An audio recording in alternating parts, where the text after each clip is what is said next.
ESPN Radio, 1300, 92.5. It's the bottom line with Brad Taylor.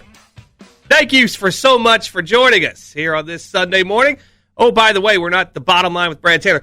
We're the bottom line with Brad Taylor, presented by Stable Duel. That's our new, we got a big new title sponsor for the show, Stable Duel. Make sure to download and check out their app today. Stable Duel, where horse racing meets college basketball in the month of March. Thank you so much again for joining us. Miss Judy, please take your meds this morning, or there will be no brackets for you this week. 859-381-1313 if you'd like to call in and join in on the conversation. That's 859-381-1313. You can email the show anytime, bottomlinelex@gmail.com. And you can follow us on Twitter and chime in at bottomlinelex. We apologize for our technical difficulties last week. There was a computer glitch, and I was just sitting here yelling away as if nothing was wrong while the phones were lighting up all over the place. But last week's show did happen. It, like every other show, is in podcast form almost immediately after it airs on our website, WLXG.com. I hate that last week's didn't run because we did say take LSU as a value play in the SEC tournament. But we lived through the windshield, not the rearview mirror, on the bottom line with Brad Taylor, presented by Stable Duel. On today's show, our official bottom line SEC tournament countdown is over. Thank God. A shocking roster move for Kentucky basketball yesterday. If by shocking, you mean we could see it coming from a mile away. A fan favorite tries to pull a fast one, and it looks like they just might get away with it. If you believe in karma, we have some proof that it does not exist. And, of course, our Mac Daddy Stogie picks focusing on today's college basketball conference championship games. All this and a special announcement coming up regarding the show and the future of this show. So all this and much, much more coming up on today's edition of Lexington's fastest-growing sports talk radio show. But first, Tenzing Norgay. Who the heck is Tenzing Norgay? I can hear people right now shuffling through their little recruiting papers trying to figure out how many stars he has and what final choices he's down to, because Kentucky's got to be on that list. No, he's not a high school 5-star recruit. He was the second guy to reach the top of Mount Everest in 1953, along with Sir Edmund Hillary. Sir Edmund Hillary wanted to be the first on Mount Everest, and he needed someone familiar with Mount Everest in that area to help him. So he sought out Tenzing Norgay, a quiet man who was local and familiar with Mount Everest, as he had been with other expeditions to try to climb this mountain in the past. And on the way up Mount Everest, Hillary almost fell to his death in a crevice, and Norgay saved him.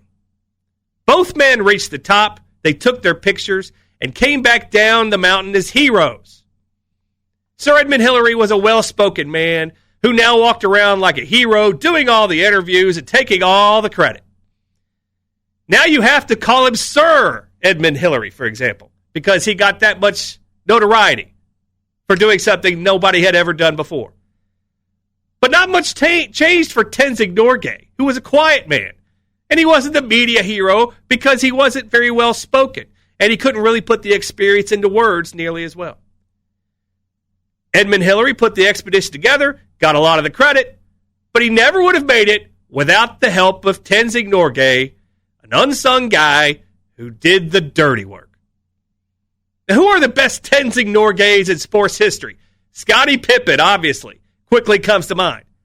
Michael Jordan never won a championship without Scottie Pippen next to him, doing the dirty work. Babe Ruth, going 100 years back, Babe Ruth had Lou Gehrig. And it even works outside of sports.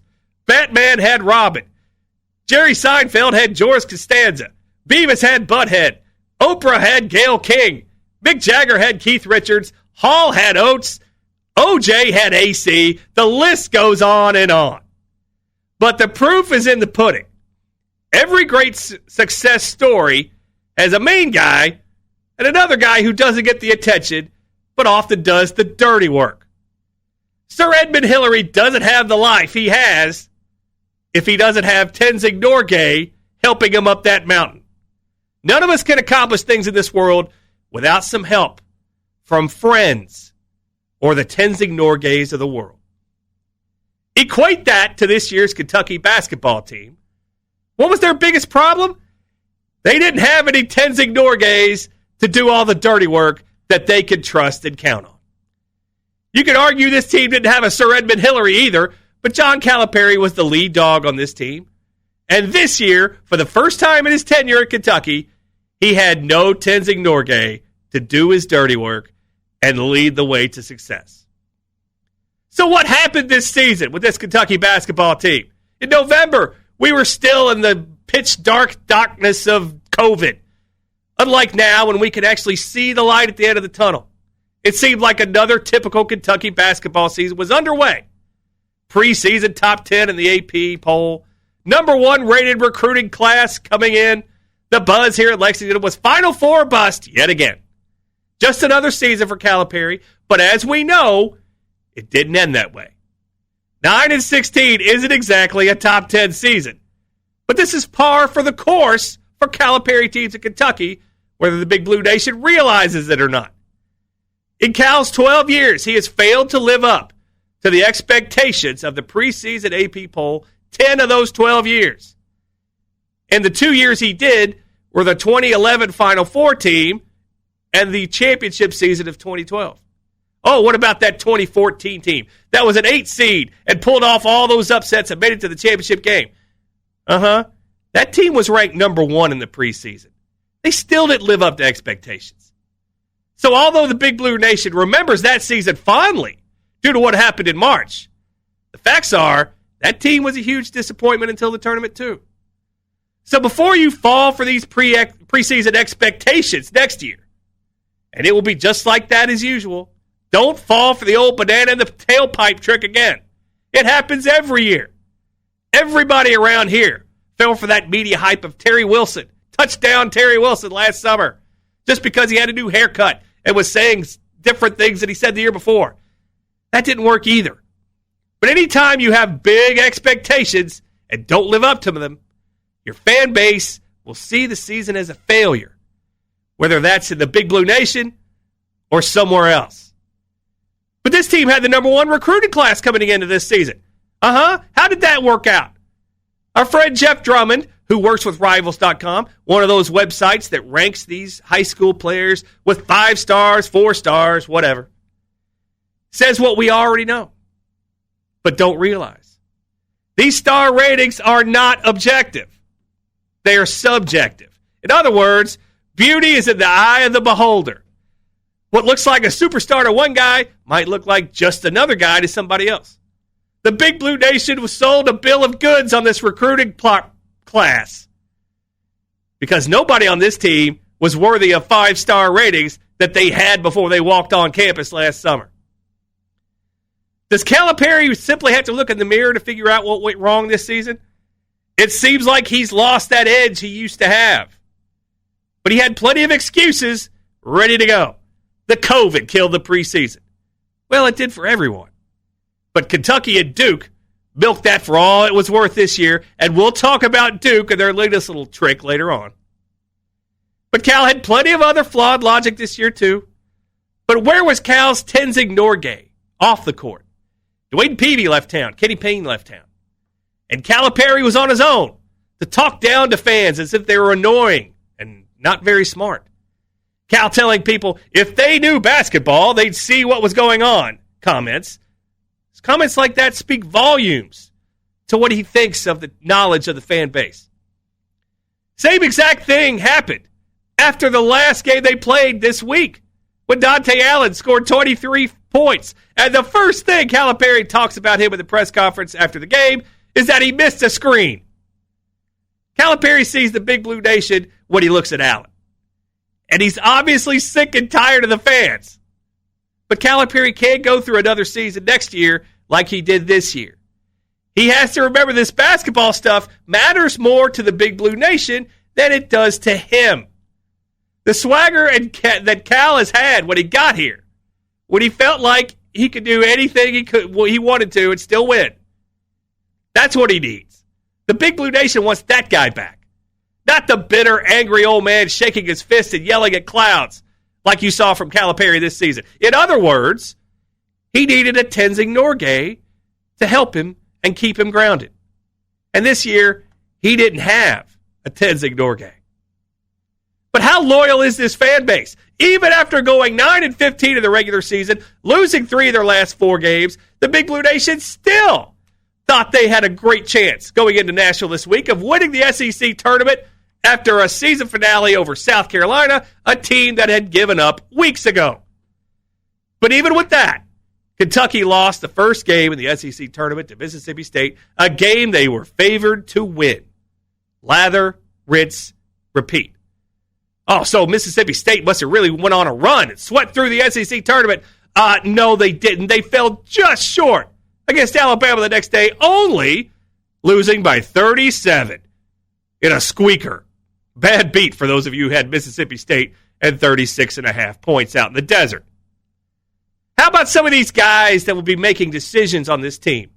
Or Calipari will be making the decision for them about who's staying in town and who's leaving town in the next few weeks. B.J. Boston. What happened to this guy? Top 3 NBA draft pick in November. Now he's lucky if he even makes the draft. And the Big Blue Nation keeps thinking he's coming back based on some vague statement Calipari said in passing last week. I'll give you an example in just a minute of how those vague Calipari comments are often just total spin. And if you're waiting on B.J. Boston to score a point in the SEC tournament, keep waiting. 0 points in 23 minutes from a guy who was a top 3 NBA lottery pick 4 months ago. What about Terrence Clark? He played 4 games during the regular season, including the Louisville game on December 26th. That was the last regular season game he played because after that, he didn't play again until this past week when he played 10 minutes and put up 2 points. You mean he didn't play for 2.5 months and miraculously was ready to come back for the SEC tournament? That doesn't smell fishy whatsoever. There's no eyebrows raised. There's no red flags there at all. But of course, the telltale sign of this season, whether he likes it or not, is Dante Allen. He scored 118 points this year, 46 in 2 games against Mississippi State. People think Calipari came around on Allen, but in the final 7 games of the regular season, Dante Allen averaged 5.7 minutes a game, including that South Carolina game where everybody played, including guys we'd never heard of before. He only hit 1 3-pointer in those last 7 regular season games. Calipari had put Allen right back in the doghouse, but there wasn't the same Big Blue Nation outrage this time because the Big Blue Nation had already given up on this team. Whether Allen should have been playing more minutes is irrelevant. The way Calipari handled the Dante Allen situation should be a red flag for any Kentucky kid that wants to fulfill their childhood dream of playing for their beloved Wildcats. The line during the season when Calipari said he forgot to play Allen 1 game in the first half, so he couldn't play him in the second because that's a rule of his, and then broke that same rule a few games later. One of the worst excuses I've ever heard on why you don't want to play a guy. Basically, unless you're perfect, if you're a Kentucky kid coming to Kentucky to play, you basically have to be perfect because you're in a no-win situation if you're a kid from Kentucky coming to play here for Calipari. I saw Rex Chapman in the late 80s. He didn't live up to the Big Blue Nation expectations, and yet he was an NBA lottery pick that played in the league for 12 years and averaged 17.6 points a game at Kentucky. It wasn't enough. And if you're a kid like Reed Shepherd, why would you want to put himself or his family, with both parents having a Kentucky basketball legacy, why would you want to put them through anything like what Dante Allen had to go through this year? So would you blame Dante Allen for leaving town after this season? You can't blame it at all. By the way, the news came out yesterday. Cameron Fletcher now officially leaving town. In other news, water is wet. If you couldn't see this one coming, you need more help than just listening to this show, I promise you. Fletcher played 7 minutes in 2 games after his meltdown after the North Carolina game this year. But just last week, Calipari told us the absolute truth, of course. What about Cameron Fletcher? Saying that he has made a total transformation. That total transformation was such a big change that a week later after saying that, Fletcher's leaving town. And based off the last couple of years, Fletcher will be much better off. Johnny Juzek was a second-team All-Pac-12 this season, averaging 14 points per game. He left town last year. Jamar Baker averaged 12 points a game for Arizona this past year. Do you think Calipari could have used those guys on the team this year? Probably so. But they left town just like Cameron Fletcher. But the whispers of internal struggle might have had some validity this season. Fletcher is gone due to his actions. The Terrence Clark mystery isn't really a mystery if you think about it. And apparently this team just couldn't get over it. But don't worry, Big Blue Nation. This team won't finish 9-16 next season. And next October, the media buzz will be the same as usual. Calipari will bring in plenty of those five-star high school players and some transfers, and that will make a roster that looks to be the team to beat in the SEC yet again next year. But until Calipari finds a few Tenzing Norgays, talented and trustworthy guys who will do his dirty work and not look to steal the credit, it's not going to be as good as it was in the early years of the Calipari era, say that 5 times, here in Lexington.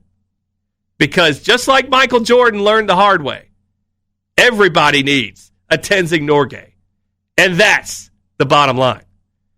ESPN Radio 1392.5. The Bottom Line with Brad Taylor, presented by Stable Duel. Coming up after the break, we will go over the rest of the world in college basketball on this Selection Sunday, one of the best days of the year, and we'll have a special announcement about the future of the Bottom Line with Brad Taylor, presented by Stable Duel. But first, our brand spanking new title sponsor, Stable Duel. The Stable Duel app is up and running, and this March, Stable Duel is offering a contest where basketball meets horse racing. Similar to fantasy football, you select your stable or team of 10 horses and watch your points rack up. There are daily games and big cash prizes, and you'll be competing against people like myself and Dead Air Dennis of Classic Rock 96.1 to see if you can pick some winners. It's easy to use, and if somebody like me can figure it out, I promise you that you can figure it out. Even if you're new to horse racing, it's no problem at all. I've been on that app playing a few times. It's easy, fun, and I'm looking forward to using Stable Duel during the tournament, especially when Keeneland and the Triple Crown races come around this spring. Right now, Stable Duel has crossover games where if you finish in the top 4, you'll be assigned a Sweet 16 team in the NCAA tournament. And if your team wins the entire tournament, you'll walk away with big prizes. So go download the Stable Duel app today and start playing right out of the gate. Low buy-ins, big payouts, and play against your buddies for true racing domination. Download the app today or check them out online at StableDuel.com. ESPN Radio 1392.5. Is that Kerry Von Erich running to the ring? That's old school, if you know that one. You're an old school wrestling fan like me. The Bottom Line with Brad Taylor, presented by Stable Duel. Thanks so much for joining us here on this Sunday morning. Okay, our special announcement. We've been doing this show since last summer, every Sunday morning at 9 o'clock, even though last week's was the lost episode. Well, you can hear that on our website, WXG.com. We've had a lot of positive feedback, and we really appreciate it very much. And remember, you can email the show anytime, bottomlinelex@gmail.com. But the powers that be here at ESPN Radio have expanded the Bottom Line with Brad Taylor, presented by Stable Duel, now to 2 days a week. Saturdays and Sundays at 9 o'clock. So, starting next Saturday, just in time for the NCAA tournament, how ironic, we will now be on twice a week, Saturday and Sunday mornings, 9 o'clock. So, we would like to thank you so much for listening to us and all the feedback that we've gotten. We really appreciate it. We enjoy doing this, and I know it makes Miss Judy's day to be able to flip on the radio and hear this show. So, make sure to tune into the Bottom Line with Brad Taylor, presented by Stable Duel, now on Saturdays and Sundays at 9 o'clock here on ESPN Radio. And another programming note, it's a huge week here for the Bottom Line. Don't forget the Bottom Line Bracketology Spectacular coming up Tuesday at 6 o'clock. John Clay of the Lexington Herald-Leader, our good friend, he will join me, and we will go head-to-head and pick these brackets that come out later today. So don't call the desert or fill out your office pool brackets without listening to the Bottom Line Bracketology Spectacular with John Clay, the Lexington Herald-Leader, and me, Brad Taylor, Tuesday, 6 o'clock. And if for you procrastinators out there, You're filling out your brackets last minute. The show will be rebroadcast on Thursday at 4 o'clock, just before the tournament starts. So, 2 for the price of 1 this week. It's a 2 for Tuesday. That's a good classic. That's Dead Air Dennis used to need that on Classic Rock. Tuesday at 6, rebroadcast Thursday at 4. Your bottom line bracketology spectacular with John Clay, Lexington Herald leader, and myself. So a huge week. Don't miss out. All the fun this week on ESPN Radio 1300 and 92.5. And again, we thank you so much for listening and enjoying the show. But is there a better day of the year than this one? Today, Selection Sunday. I often try to make a little list kind of running in my head of my favorite days of the year. I always put January 2nd as one of my favorites because the holidays are finally done. I'm not a big fan of the holidays, but that's another story for my therapist and I for another time. February 15th, another favorite one. Now Valentine's Day is over. That's another one you get past. That's a good day. But Selection Sunday right up there at the top, especially now that Selection Sunday is the same day as we move the clocks forward. That's always a good day, too. So now it doesn't get dark at 6 o'clock. Now I can sit at home and watch game shows every night, and the sun is still up. It's a good day. So this is easily one of the top 5 days of the year for me personally. We hope you enjoy it, too, because it's Selection Sunday. But one of the big stories here on Selection Sunday, leave it to Duke to use the COVID yet again to seem holier than thou. This week, Duke won 2 ACC tournament games, including one against Louisville. And we'll get to the Cards story in just a moment. But Duke mysteriously had COVID issues the next day, just before they played Florida State, after those 2 ACC tournament wins. A game Florida State was favored to win. According to the ESPN BPI, if Duke had played Florida State and beaten Florida State, they would have had a 70% chance of making the tournament. But if Duke had played the game against Florida State and lost, the ESPN BPI said they would have a 19% chance of making it. So, what happens? Duke has COVID issues, allegedly, and drops out of the ACC tournament just before a game they weren't supposed to win that might hurt their little chances of making the tournament. So Duke says, well, our season is over. And then a couple of days later, it came out their season is not over. We've changed our mind. We can test. We'll be all right. We can have 5 players next week. Go ahead and invite us to that tournament next week. Unbelievable. They will accept now an invitation if it was happened to be given by the NCAA Tournament Committee, led by, you guessed it, the Kentucky Athletic Director, Mitch Barnhart. Now, how ironic would that be if Mitch Barnhart sent out an invitation to Duke after all this COVID stuff? What a shocker. According to Joe Lunardi, Duke is sitting in the next 4 out category, meaning that they are 8th in line right now to make the tournament of the teams that are currently in. So they should not be in the tournament on resume, but would you be shocked in the very least if Duke somehow, some way, was playing in the NCAA tournament next weekend? I wouldn't, not one bit. Because, as we always say on this show, it all depends on who you are in life. And Duke is going to bring in more money than Utah State or Colorado State, 2 teams just ahead of them on the bracketology pecking order. And after losing about $800 million last season by not playing the tournament, do you think the NCAA is worried about pissing cupcake teams off to bring in a moneymaker like Duke? No chance. So Duke is still alive this morning, by hook or by crook. By the way, do you believe in karma?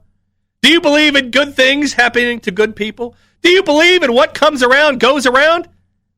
Well, if you do, Rick Pitino is qualified for the NCAA tournament yesterday at Iona, of all places.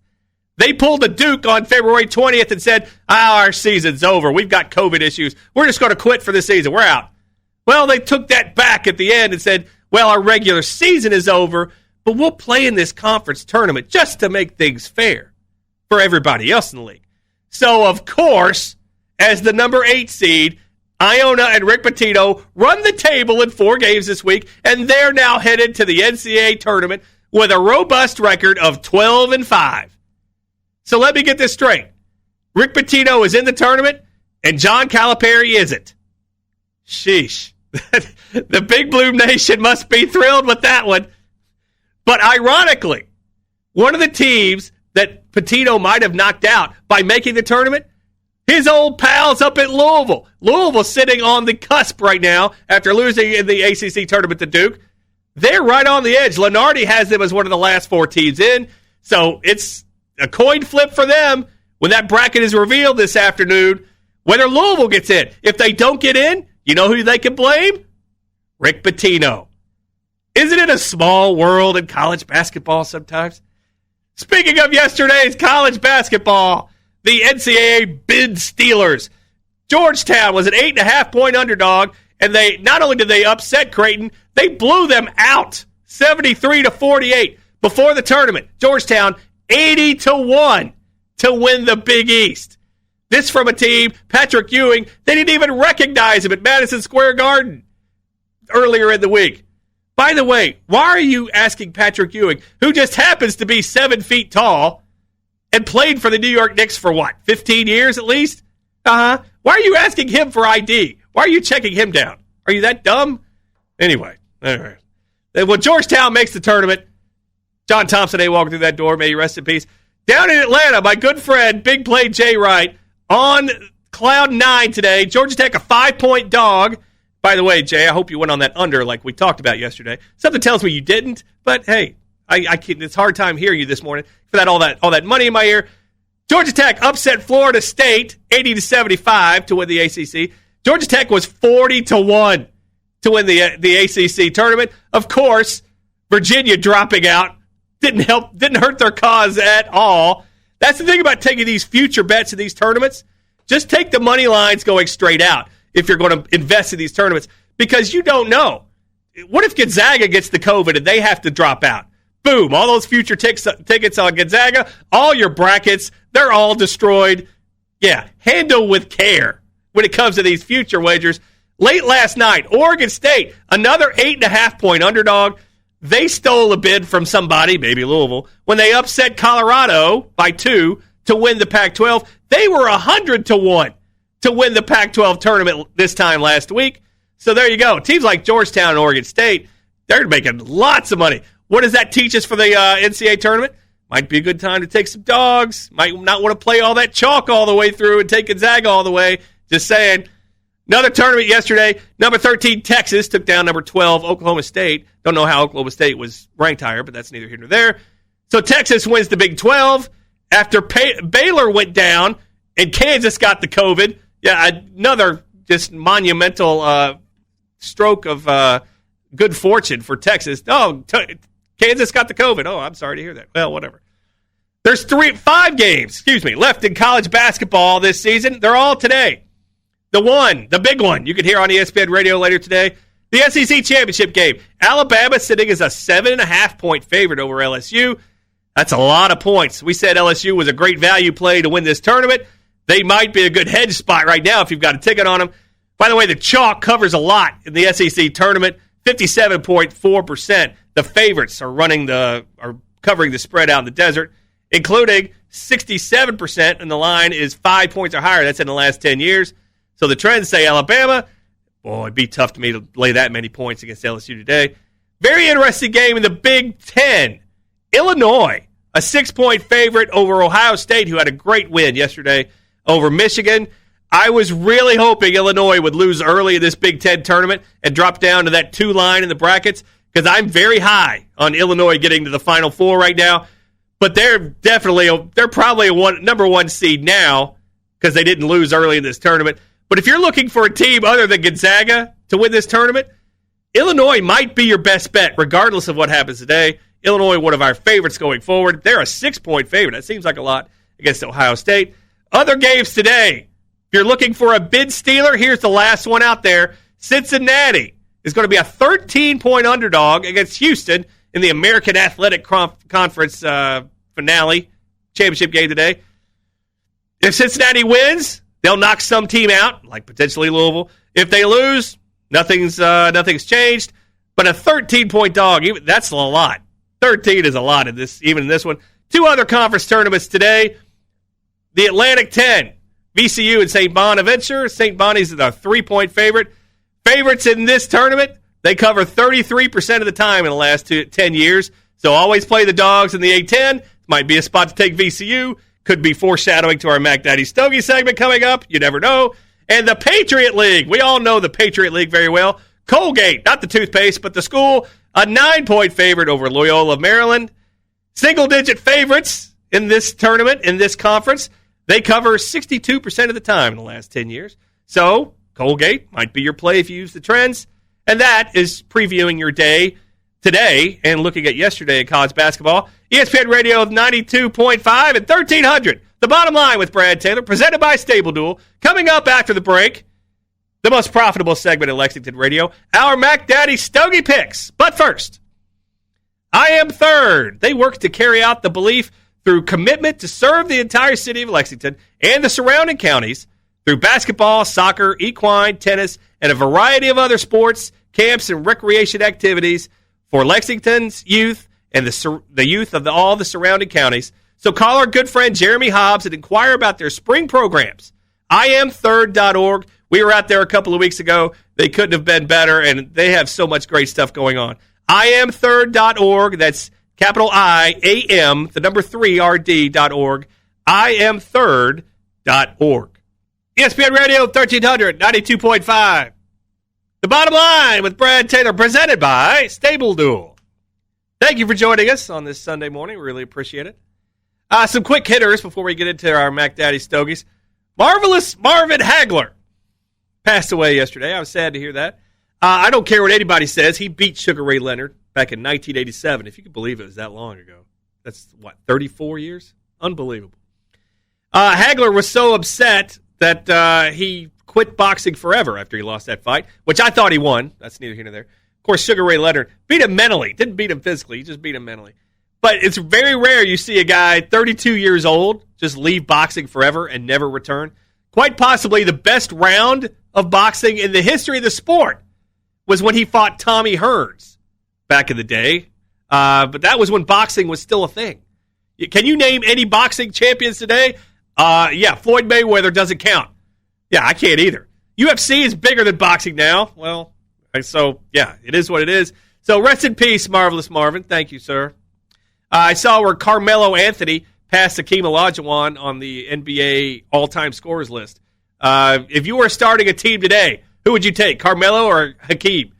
Even in today's game of all three-pointers, who would you take? Oh, it's Hakeem. It's not even close. Once the college season ends, we'll be talking a lot more NBA, especially once we get to the playoffs. By the way, the Jazz covering point spreads like crazy this year, but that's another story for another day. Some other little tidbits.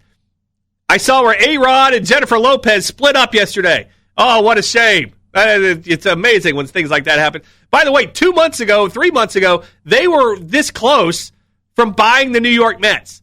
What if they had bought the New York Mets together and then split up? Then what? Then who gets what? You talk about a divorce settlement, and they weren't even married. Yeah, that's why you should never go into business with, just stay away from stuff like that. Yeah, I can't get too much into that on the radio. Just walk away. It's good to just walk away. Another thing that caught my eye, Cam Newton re-signed with the Patriots. I did not see that coming at all. Cam Newton, 8 touchdowns, 10 interceptions this year. Of course, he had 12 rushing touchdowns. 7-8 as a starter for the 7-9 Patriots. Also 7-9 against the spread. This doesn't seem like they're done, though. I think they're going to bring in another quarterback. Probably draft one of those rookie quarterbacks that are allegedly going to go early in these drafts. But let's get to the Mac Daddy Stogie picks here before we get too caught up in all this stuff. Big games today. Conference tournament finals. There's 5 games that you can choose from. We kind of like one in terms of just going with the points and against the point spread here. The Atlantic 10. VCU getting 3 points against St. Bonaventure. Our good friend Ken Pomeroy says St. Bonaventure will win by 2, 65-63. And the trend we're going to use for this one, we look for, in the conference tournaments, we look for the poor ATS teams against the good ones, the ones who have underachieved all year, the ones who have gotten less than 50% against the spread, and they're facing a team that has gotten 67% or more against the spread. We always like those poor teams. If you've done that in conference tournaments over time, you've hit 56.7% of the time. That's bad ATS teams against good ATS teams, ATS meaning against the spread in the conference tournament. So we got Ken Pom on our side. We got history on our side. Looks like a play for us. We'll take VCU getting 3 against St. Bonaventure today in the Atlantic 10 championship game. That's our play. But the rest of the plays we have for today, we like totals. And what happens in these conference finals especially? A little bit more conservative. There's a lot on the line, especially for a team like Cincinnati today. A lot on the line. Either they play and they get in and they win the game, or if they lose, they go home and they have no more games to play. So a lot of teams are a lot more conservative. If you take unders in conference finals when the number is 140 or less, if you do that in conference tournament finals, number is 140 or less, you cover by going under 62.1% of the time. 146 up and 89 down. That's since 2005. You have 2 that fit that today. You got VCU and St. Bonaventure, total 129. Houston and Cincinnati, total 137. So we like both of those games to go under. Based on the trends alone, Ken Pom is in agreement with us. But we'll take under at both those conference tournament finals. And then, here's another trend that we like. When the total's very high in any conference tournament game, when the total is 150 or higher, you want to go under in that game as well. If you do that in the last 15 years, you hit 57.5% of the time, 207 up, 153 down. That's pretty good. The 2 other games that fit this today with high-scoring affairs in terms of what the desert forecasts, Alabama and LSU, 158. That's the total in that game. They expect a lot of points in that one. Illinois, Ohio State at 150. So there's 2 more that fit our little trend for this one. Ken Pom in agreement with us. So we've got 5 Mac Daddy Stogies to build your bankroll today in preparation for the NCAA tournament this week. Against the spread, let's take VCU getting 3 in the Atlantic 10 championship game against St. Bonaventure. And under in 4 big conference tournament final games today. Go under in that A10 game, VCU and St. Bonaventure. Under Houston, Cincinnati. Under Alabama, LSU. Under Illinois, Ohio State. We love rooting against human achievement here on the bottom line. So take the unders and root for defense. We don't like to see good things happen. We like chaos and anarchy. That's the way we get cash tickets here on the bottom line with Brad Taylor. Presented by Stable Duel. Thank you so much for joining us. Coming up after the break, we will preview this Selection Sunday on ESPN Radio, one of the best days of the year, and repeat our show announcement from earlier. Very exciting for us. But first, we say it all the time. In the real world, a friend in need is a friend indeed. But on the bottom line, a friend in need is a pest. And if you have unwanted pests in your home, call our good friend Matt Schaefer at IPM Pest and Termite. They have decades of experience here in Lexington, and they are the best in the business at what they do. So check out IPM Pest and Termite today. MyIPM.com. That's MYIPM.com. IPM Pest and Termite, your neighborhood pest professional. MyIPM.com. ESPN Radio, 1300, 92.5. A lot of stories with that song from back in the day, none of which I can share on the radio. It's the bottom line with Brad Taylor, presented by Stable Duel. Thank you so much for joining us today. I was just looking at the current odds, the live odds, for today's college basketball games. A few of them have changed since we started the show when I gathered my information. St. Bonaventure, about a 3-point. They might be 3.5 some places. If you're going to take VCU today, maybe wait till closer to game time at 1 o'clock. That line will probably, I'm not going to say it will, but it looks like it's going to tick up to 3.5, so you might get a little extra value there. The LSU-Alabama game, when we started this show, it was 7.5. Now it's down to 6.5. 6 in some places with a little extra juice. So the public now on LSU in this one, sending that line the other way. And Houston, looking at 13.5 now. With this morning, it was 13. Now at 13.5. A lot of the wise guys out in the desert, like Houston in this one. 62% of the cash out in the desert on Houston. As we sit here, about 3 hours till game time of these 1 o'clock games, LSU and Bama. So lines moving as we speak. It's a constant up and down out in the desert. Repeating our announcement from earlier in the show, the bottom line is now twice a week, Saturday and Sunday mornings at 9 o'clock. We're very excited, and grateful about that.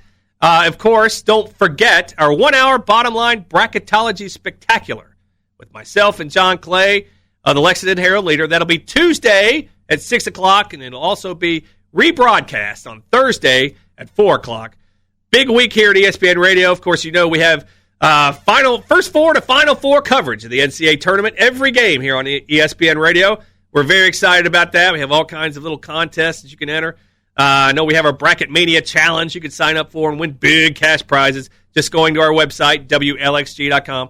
We'll have all that stuff coming up this week, of course. Today on ESPN Radio, coming up at the top of the hour, it's the Angelo Show, and I'm sure he'll have a lot to say about Kentucky basketball this season. And I do know that he's going to talk about Coach Steve Ortmeyer, who unfortunately passed away this week. I know that Angelo did his pregame show, his UK pregame show with the coach. I never met Coach Ortmeyer, but everyone here at ESPN Radio swore by him, said he was as good as gold about everything. So Angelo will talk about him and pay tribute to him, that man that everybody here had a ton of respect for. So that'll be really good stuff. So don't miss Angelo talking about his friend Steve Ortmeyer on his show today. And don't touch that dial all day for your Selection Sunday headquarters, because it gets no better than ESPN Radio. At 12:45, the SEC Tournament Championship. Alabama and LSU. Alabama now down to 6.5, 6 in some spots. A little money coming in on LSU in that one. At 3 o'clock, the AAC Championship game. Houston and Cincinnati. Houston now 13.5 in this one. So, yeah, there's a lot to talk about. The bracket's coming out. I know the Joe Lunardi bracketology is out now for updated as of yesterday's games. He's got his 4 top seeds: Gonzaga, Baylor, Illinois, Michigan. I'm going to tell you right now, 2 of those 4 are not making it. And I don't think Gonzaga is one of those 2. So we're looking at Baylor, Illinois, and Michigan.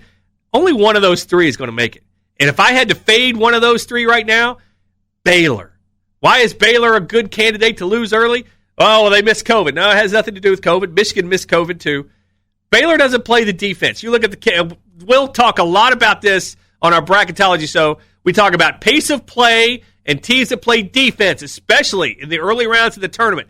Those are the teams that you look for to pull off upsets, teams with slow paces of play and teams that concentrate and play very good defense. Baylor, not exactly a great defensive team. Now, if you see them faced up with Iowa in their region, another team that doesn't concentrate much on the defensive end, Baylor gets a break there.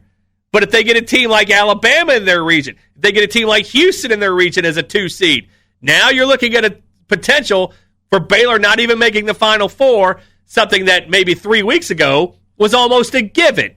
When we were talking about it's Gonzaga and Baylor against the entire field, it's amazing how much just a couple of weeks of basketball will change things.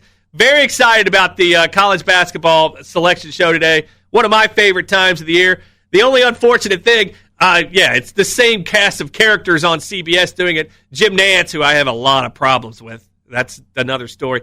We talk about Mount Rushmores of biggest in sport. Yeah, he's up there.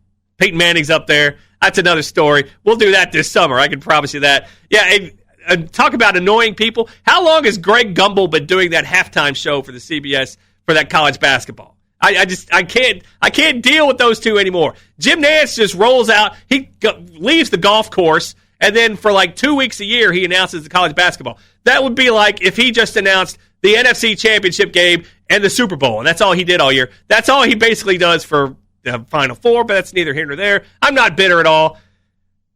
Don't forget, today at 6 o'clock, Selection Sunday, all the brackets will be released here on ESPN Radio.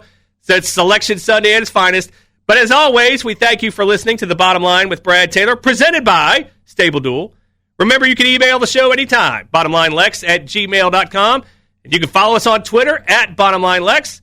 Don't forget, the Bottom Line Bracketology Spectacular with John Clay, the Lexington Herald Leader, and me, Tuesday at 6 o'clock.